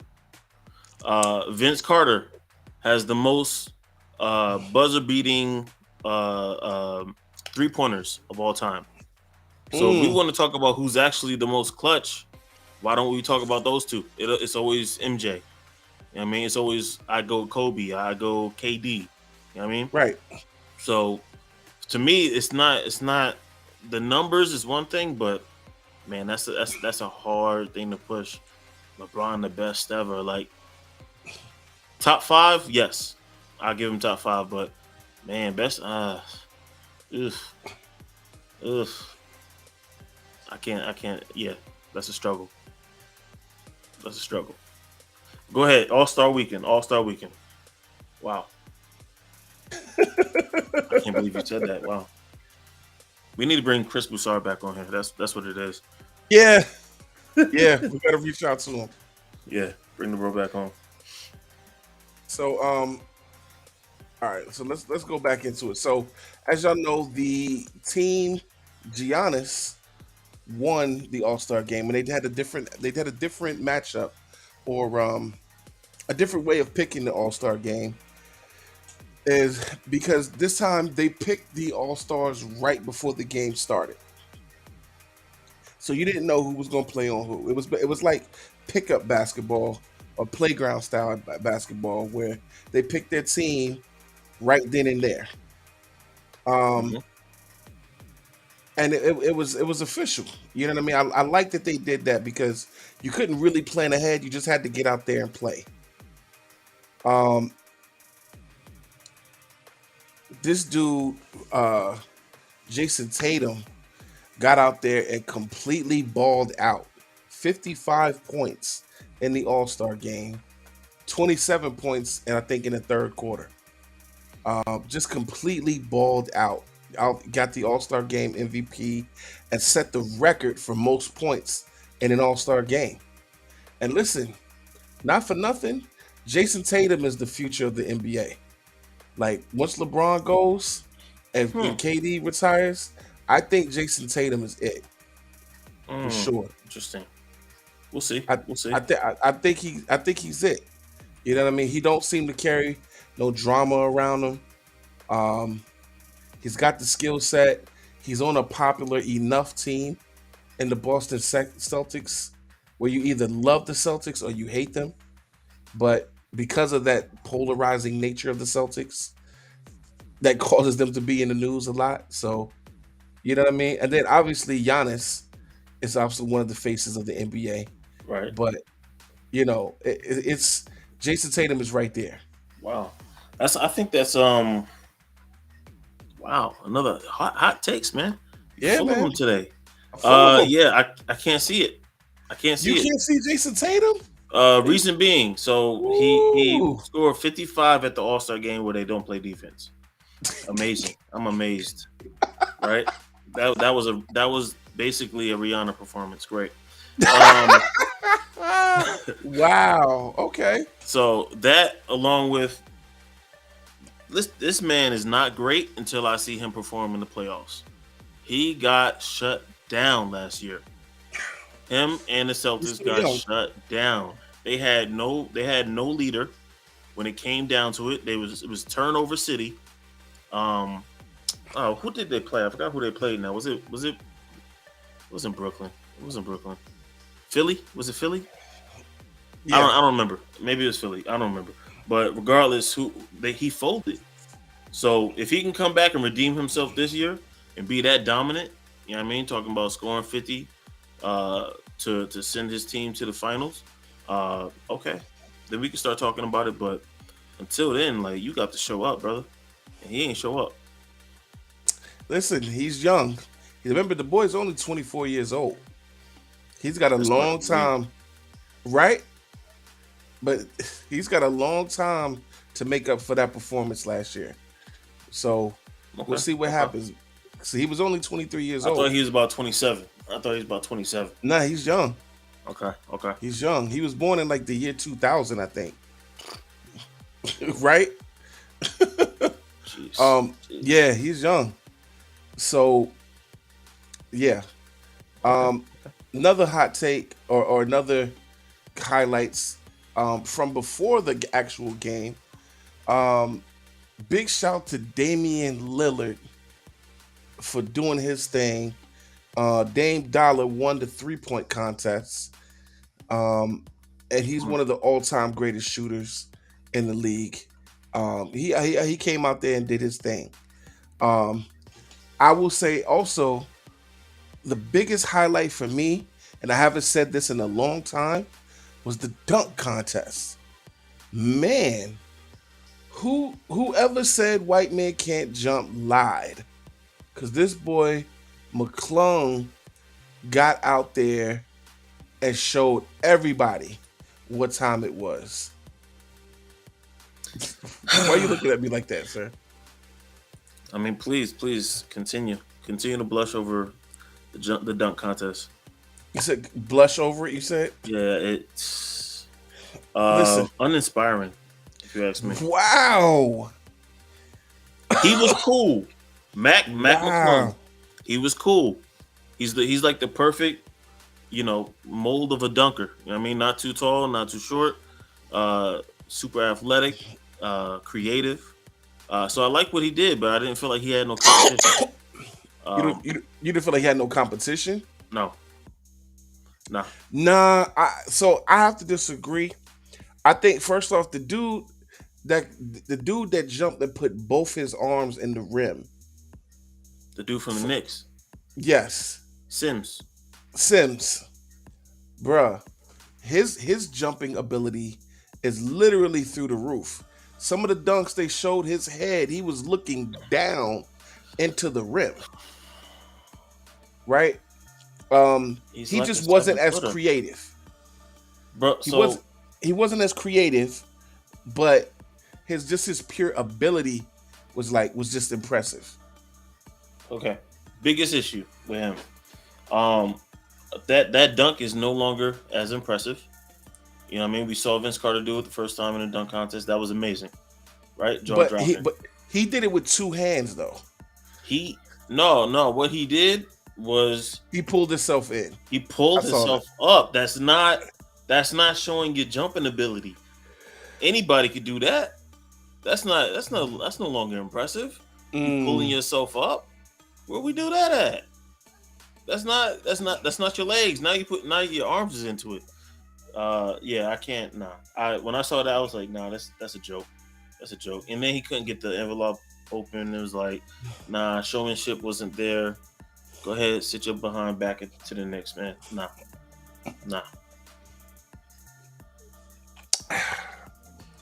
Okay. All right. I need more. To be impressed, I need more. So were you impressed by Mac McClung? He was cool. I thought he had. I feel like they at a certain point they tried to cheat him. like they took some points off of the board. I was like, yo, this dude is out here doing the most impressive stuff, and In a y'all trying long to time. give it to the runner-up. I forgot what his name is. The guy from New Orleans, Trey something. Like he obviously Mac had the best dunks that whole night. But I feel like maybe was it Lisa Leslie, like taking some points off for dunks, and I'm like, you just trying to make it a show. You know what I mean? And they need, and that's another thing. They need to get rid of the refs. I mean, not the refs, the judges. These judges is terrible. Last year was D Wade, or a couple years ago. Now Lisa Leslie. Like, it's terrible. They overgrade. They're not fair with it. You know what I mean? These dudes is out here doing basic dunks, and they giving them 10s and 9s and stuff. I'm sorry, I'm not impressed. Give me Zach LaVine and Aaron Gordon again. So that was dudes, probably that was phenomenal. Yeah, it hasn't been that good since then. No. That was one of the best dunk contests in probably a decade with them two. Yeah. But since then, the dunk contest has been a little lackluster, right? Yo, this year though, man. Mac McClung made it rock this year. He did a lot of things that was different, like that 540 two-hand dunk. That's cool. Was official. That's cool. He did a real double pump dunk. Mm-hmm. I think he jumped over somebody and did a double pump. Jumped over two. Right. Mm-hmm. He was doing his thing, and then I didn't know the dude is only 6'2". Yeah. He's my height. Yeah. And out here jumping like that. And what's even more impressive is that just a week ago, or a week prior to this, he was in the G League. Mm-hmm. And was just barely, doing his thing. To now, everybody in the country that watches basketball knows his name. Right. Nobody knew who he was a week ago. Now everybody knows. Right. Did you see where he his entire salary that he's made for his career was like $106,000? He made $100,000 from winning the contest. Wow. So he made his entire salary just off of one night. In one night. In one night. That's crazy. I hope the NBA starts to learn, bro. Like, I think they need to take it from the players at this point and just bring performers out, like people who specialize in creating dunks. Like, because right now it's not working. You got these folks out here who's not creative. Either way, they get a paycheck. You know what I mean? But it's not working for the fans. Take this as a lesson. Dude was nice and wasn't in the league. Which is crazy. Mm-hmm. It's crazy to even say that. Like, he was not in the league, but he is now. He is now. He in the history books now. Shout out to Mac McClung. He did his thing. Shout out to Mac McClung, man. Doing his thing. So listen, when we come back, I am going to get into the invest in yourself tip for the week. We're going to be talking about Jay-Z and his brand Douce. Okay. The alcohol brand Douce. So y'all know what it is, man. Rise up worldwide. Stay tuned. Stay blessed. Lift your hands up high, get them to the sky. Can we praise God? Hold up. Hands up high, put them hands to the sky. A lot of things on my plate I ain't got the stomach for. It's like the issues I'm running from, I'm running towards. Inhibition covers my intuition. I'm too intentional. I make plans and lose attention. I'm feeling like my head in the ceiling, right? I see what I need to reach, but it seems like I'm paralyzed. It's demons I'm scared to fight. Peeping the Fahrenheit, reaching a peak and I need to leap, but I'm scared of heights. Truly I'm terrified. I make choices to stay silent, and as I'm digging me deeper and deeper, the grave widens indefinitely. I definitely need therapy, but mentally prepared to be where I thought I would never be is not an option. Where did I get this logic that if monsters in your closet, you gotta keep them inside it? I've been hiding deep in my silence and need a guidance. I'm 30 now and realizing I needed God to confide in. Hold up. Can we praise God? Hold up. I said, can we praise God? Hold up. Can we praise God for the things I survived? I'm just trying to stay alive, hold up. Can we praise God, hold up. I said, can we praise God, hold up. Can we praise God for the things I survived? I'm just tryna look. I've been wasting time if we being honest. Me, I've been even losing my peace and I need to find it. Faith to move mountains, I'm weak and I need to climb it. I'm tryna figure out what I got into when he designed it. In other words, I need not worry.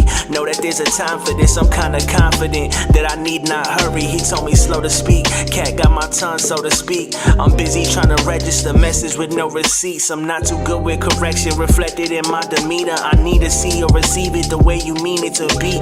If I don't feel comfortable letting my guard down, then I just cannot be vulnerable letting my guard down. So don't mistake my kindness for weakness. I speak this with all of the strength I have.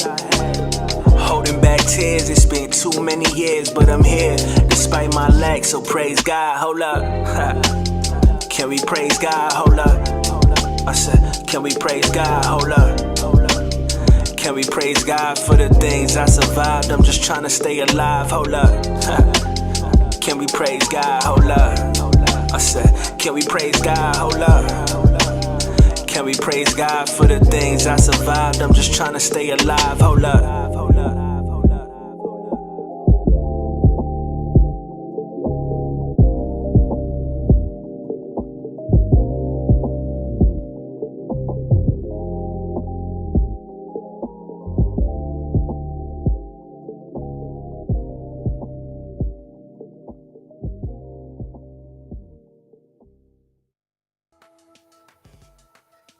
Rise Up Worldwide is in the building. Man, I hope if y'all just tuning in, we have discussed a lot. We've had a dope interview with the homie Alcott. We've had some dope conversations about the Super Bowl and the NBA All-Star game. At this point in the show, I want to give you the invest in yourself tip. All right. It's going to be called Know Your Worth. So before I specifically get into what knowing your worth is about, I want to talk to you about Jay-Z. As we know, Jay-Z is a industry media mogul. He has tons of brands, Rockaware. He was the president of Def Jam. He's done a lot in his career. He's a billionaire. His wife's a billionaire, Beyonce. Two of his artists have become billionaires in Rihanna and Kanye West. And as he mentioned in his song, LeBron is a rock boy. So that makes three. So anyway, Jay-Z recently sold his controlling interest in Douce Cognac, basically ending his legal dispute with Bacardi. Douce Cognac was a joint venture between himself and the liquor brand Bacardi, in which they came up with Douce, and it was a very valuable brand. Some reports have valued the brand at about $2 billion.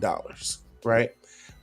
He had a very controlling share, and he was going back and forth with legal issues with the brand for months. Essentially, it was accusing the brand of undervaluing it on purpose as to dilute his shares and mismanaging funds. You know what I mean? And I'm paraphrasing and I'm giving it to you very lightly because I'm not going to go into the details of the actual lawsuit.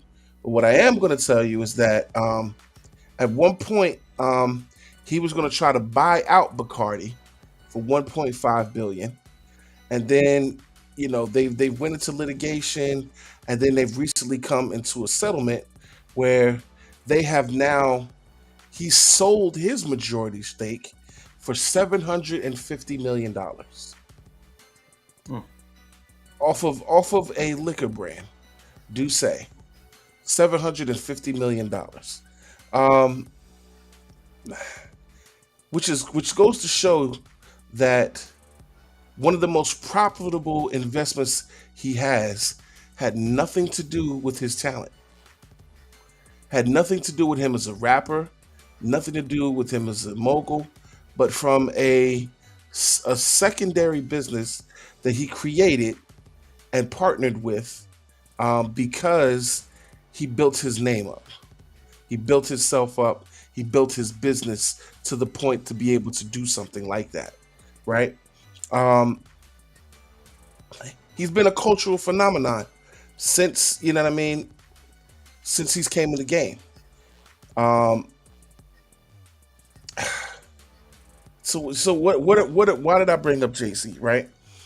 I brought this up because Jay-Z knew his worth. He knew that the value of his shares was worth more than what they were saying. He knew that they were undervaluing him on purpose so that he would not have as much interest, control, and actual physical money involved into this process, right? But because he was able to manage his business, he had the right team in place to count the coins. He knew his worth. Now, how does that apply to you and I? Well, knowing your worth is big because it's essentially establishing for yourself values and limitations, right? It's what you're willing to take and what you're not willing to take, right? So you're establishing that I live inside of this box, right? And people say you should live outside the box. Not when it comes to knowing your worth, right? Because when you know who you are, you know your worth. And this is something that I have been working on for myself my entire life, is knowing my worth. When you start to learn who your worth is, you won't participate in certain things, or you won't allow yourself to be even associated with certain things because you know that's not who you are, right? You know that if I'm a person and part of who I am is I'm a black man who's married, who's involved in the church. I consider myself rather upstanding in the community. I'm not involved in any dramas. I'm not a criminal. You know what I mean? I'm out here trying to spread love and positivity and the word of God in different outlets, right? That's part of my brand. It's part of who I am and part of knowing my worth. Some things you're not going to see me involved in is you wouldn't see me getting involved in the drug game, right? Because that is outside of the values that I've placed on myself. That is outside of the limits that I place on myself to protect who I am, right? When it comes to knowing your limits, though, sometimes people are going to challenge your limits, right? I have someone close to me, very close to me, that's going through a situation at work where that person's co-workers and people who are in high levels within that company are challenging this person's worth because they feel that their opinion of them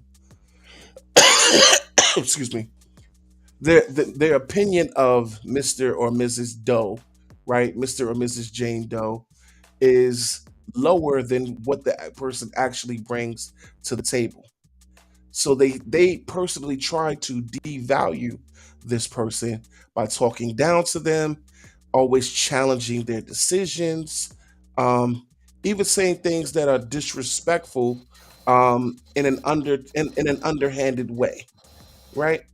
But what you have to understand is that sometimes you got to check people, and sometimes you have to recognize that if people don't value you where you are, you've got to change your location, right? And there was a meme that came out recently that explains this precisely what I'm trying to tell you. Take a bottle of water, right? And for example, if you can't, this is a bottle of water, but not like this, or even something like a small bottle like this, right? A bottle of water is 50 cents in a grocery store, right?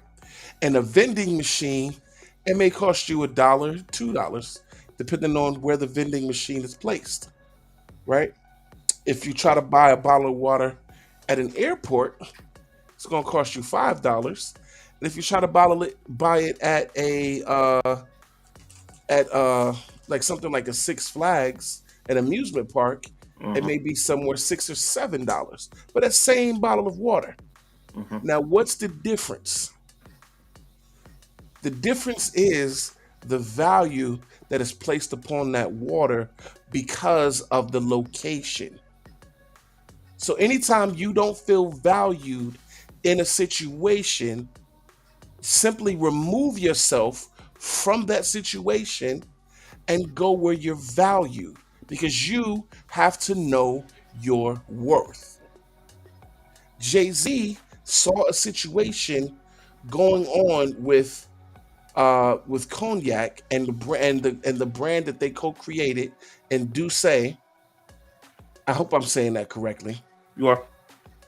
In Douce, and saw that they were trying to undervalue what he brought to the table and what they created to basically try to cheat him out of what he's worth. So he decided that I was going to try to buy them out, and that didn't work. He had them buy him out for $750 million. That is more money than the majority of the world will ever see in their entire lifetime. And he did it in one transaction. Probably the biggest single transaction of his lifetime. $750 million.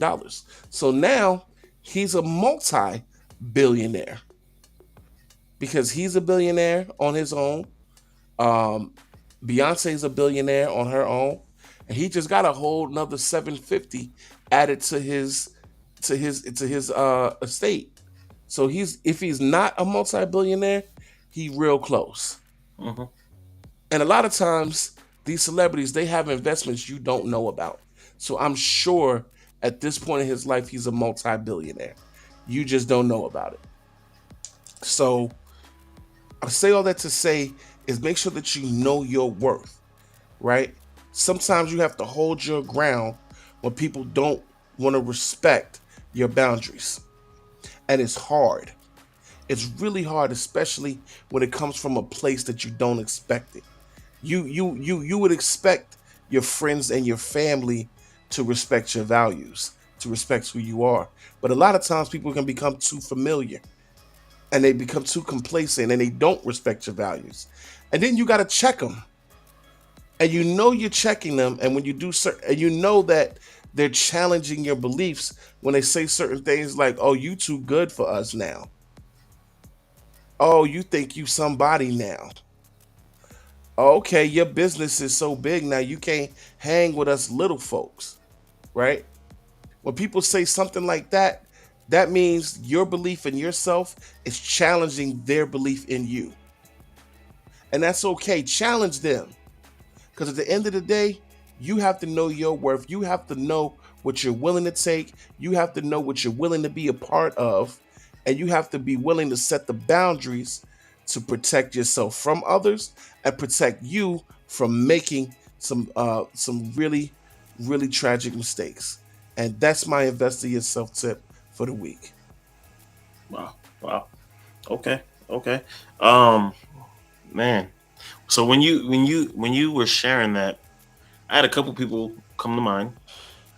I'm not going to share one because one is too personal. So just call up Mr. or Mrs. Jane Doe. It's too close. I don't even want to put it out there. But one person, and some people are going to be mad that I'm bringing them up, but I'm sorry, I'm bringing up Kanye. Okay, You know he lost his billions, right? He's down to being a multimillionaire, whatever. But I think one of the things that is very important is that man was extremely happy that he had his freedom. Yes. Right? And he that knows was his more worth. important than the money. He knew his worth. He knows his worth. And I think that he could build it back up at the same time as well. And it's and now the thing is, I just saw an article today that Adidas is in contracts to re-sign with him. You gotta be kidding me. I don't know how true it is, but I did see that today that You I know, saw they were struggling. yeah, I they're saw they were struggling. struggling. Yeah.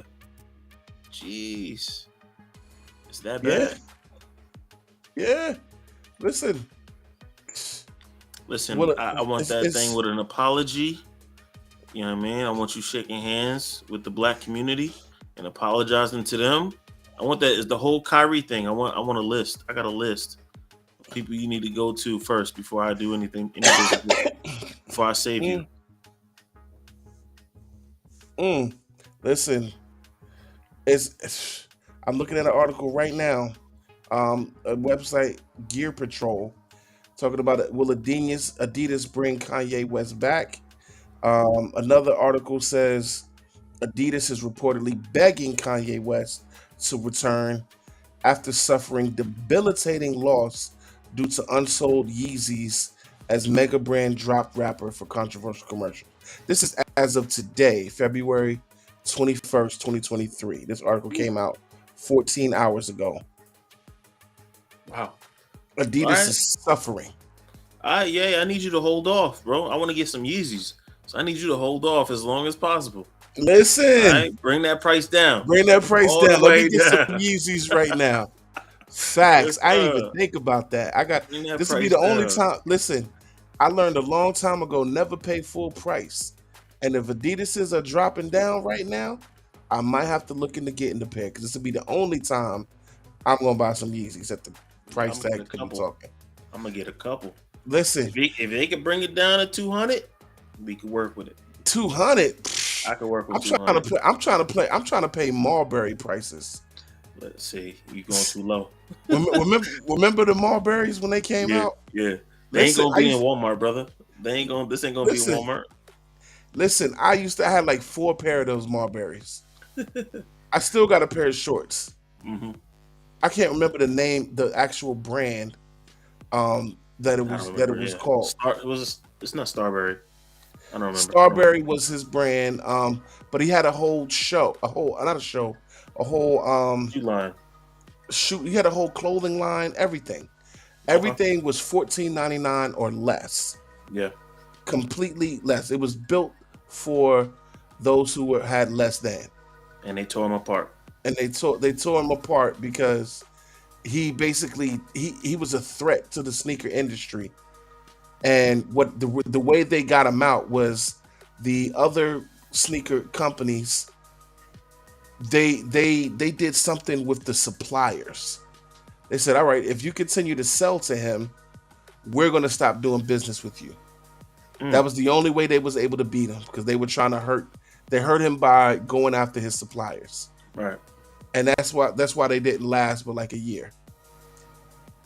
Wow. So, also listen, before we go into this last thing, big shout out to the homie, longtime friend of the show, my man Darnell Rivera, aka Imminent Threat, who recently got engaged this past week. Who had the video of him getting engaged. I guess it was at the girl's house in front of her family, and they are expecting to get married sometime in the future. I want to big shout him out, man, because super happy for him. He's been a longtime friend, longtime supporter of the show. And let me just say, man, I couldn't be happier for somebody to find somebody that they're with, that they love, that they are building with, that they are looking to build a future with, and they're doing it the right way. They're doing it God's way. They're doing it God's way, So super excited for them, and I just pray that everything continues to grow, and I pray that God blesses their marriage, and that they continue to move on. LNF, something you want to say? Congrats, brother. I mean, he's been here longer than I have, I believe. Gotta be. Yeah. Right? Yeah. So, and I'm here since 2018. So this is 5 years for me as a supporter. But Imminent Threat, Darnell, you are somebody who is continuously a supporter and and we just want to salute you today. You and your lady. Just congratulations. Looking forward to celebrating with you, whether it's near or far. But congrats, man. Congrats. Listen, last thing before we go, and I know you got one more video to play, LNF. Y'all need to look up Asbury Revival, right?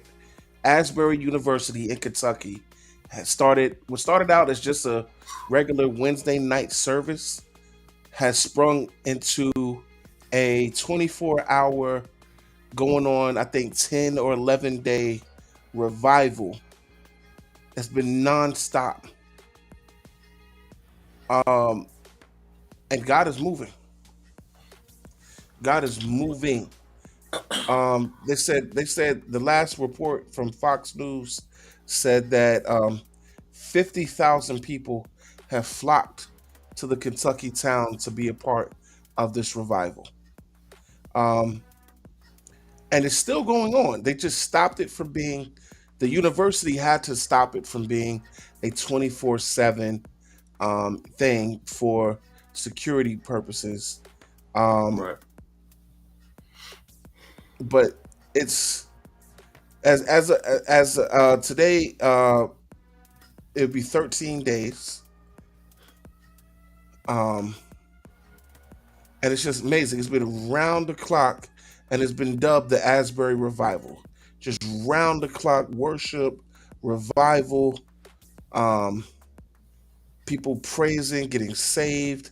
All of this is in Wilmore, Kentucky. And it's just, it's a small Christian college. And participants are flying in from everywhere. They said 50,000 people have come to this revival. That's huge. This is how a whole movement can get birthed out. Go ahead. Go ahead. Yeah, I'm that guy. I'll just say this. I'm not poo-pooing what the Lord is doing. I do think we need to be careful about what we call a revival. I think that revivals have been clearly, we can see it clearly in Scripture, and I just think we need to be careful what we label things anyway, a move of God. And I say this just like I said 2 weeks ago. I was on another podcast where folks were talking about in Rio de Janeiro, the Christ statue. It got struck by lightning. Folks were saying that was a move of God. Possibly. It's also a statue that has steel rods in it that's, conducts electricity. So it's the highest point. Yeah. So I just think we as believers, we want to see God move so bad that we can call things a move of God that could be, but could also not be, or it could be both. You know what I mean? So, with this one, I say cause to pause with the Asbury, quote unquote revival. But I'm all for worship. There's nothing wrong with that. I've been a part of some things like that in previous churches where it felt where we had just weeks of worship.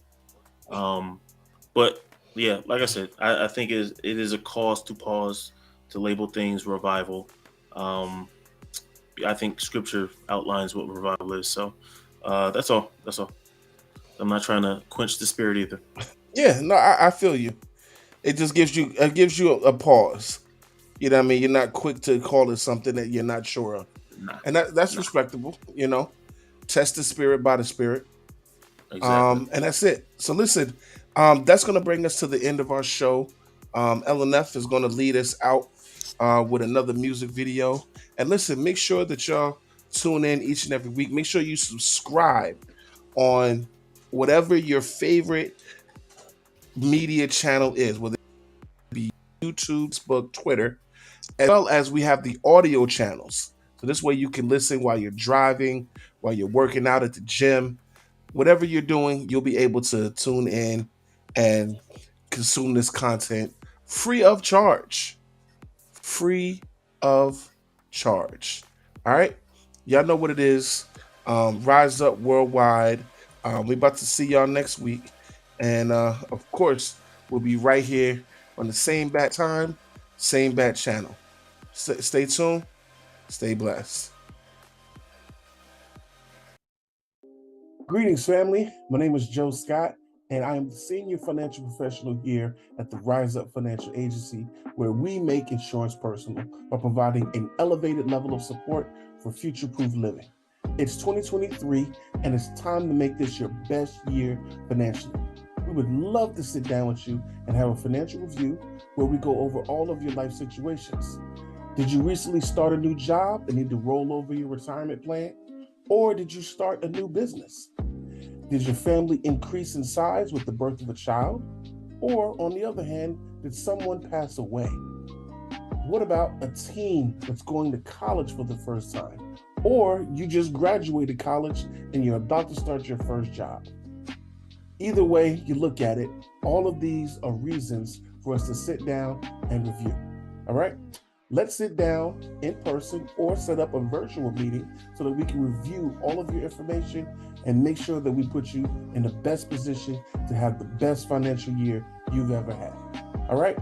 Again, you can contact me here at riseupfinancialagency.com, on social media at Rise Up Financial Agency, or you can scan the QR code here right to my left.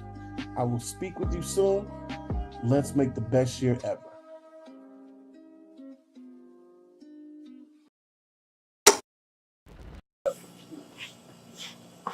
Bro, you be mad at lame, bro. Y'all that freestyle, bro. Look, hey, let's get it. if I said it, I meant it. When I say that we live the same, my walk be so different. I'm a part of the mission. Learn not to tell everybody my drink because they don't see the video and I came from the kitchen. I was there. This don't look like work. This don't look like no work. You're just having a little fun. What are you doing? You're not supposed to be having fun. You're supposed to be getting this place clean so I can lock up. What is you? What, you want to be a rapper when you grow up? Nothing but serving drinks with a smile for the rest of your life. You live in this building. What is you, the hype man? You make beats? That's what you do? You don't do nothing like dropping them fries in there. You live in the country. Don't nobody make it out of here. You going with them? You staying right here. You're going to be working here until you're 6. Right. Here at the Barbecue Palace, we are professional. And that's not it. You're not going to get nowhere in life with that rap. You gonna make it out of the paper.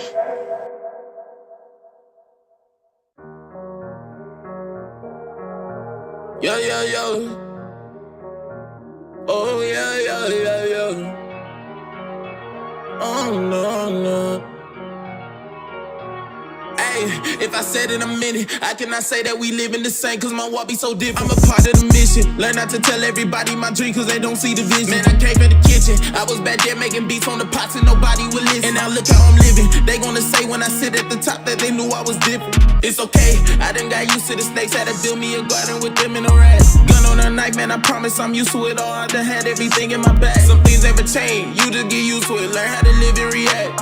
When you ball hard, they gon' tell everybody they the ones that gave you the pass. Man, I'm straight from the bottom, now I'm gon' sit at the pinnacle. I ain't in school, but I'm living the principle. Fell in love with myself, I was killing my health. I was fighting for things that weren't critical. All this pain it done made me a man. Grew my bait, now I know what I can. What I say when I walk in your plan. Got this favor, they hate who I am. I'm in the paint with the release beat. Got these cameras on me like I'm DDG. Landed like on my head in the DDT. Ain't nobody gon' stop what God do for me. Agony put me in beast mode. I'm just 24 where the beast grows. Say you too young to feel the hate though. Say it ain't no age for the grave, bro. If I said in a minute, I cannot say that we live in the same, cause my walk be so different. I'm a part of the mission. Learn not to tell everybody my dream, cause they don't see the vision. Man, I came from the kitchen. I was back there making beats on the pots and nobody would listen. And now look how I'm living. They gonna say when I sit at the top that they knew I was different. It's okay, I done got used to the snakes. Had to build me a garden with them in the rats. Gun on a knife, man, I promise I'm used to it all. I done had everything in my bag. Some things never change, you just get used to it. Learn how to live and react. When you ball hard, they gon' tell everybody they the ones that gave you the pass.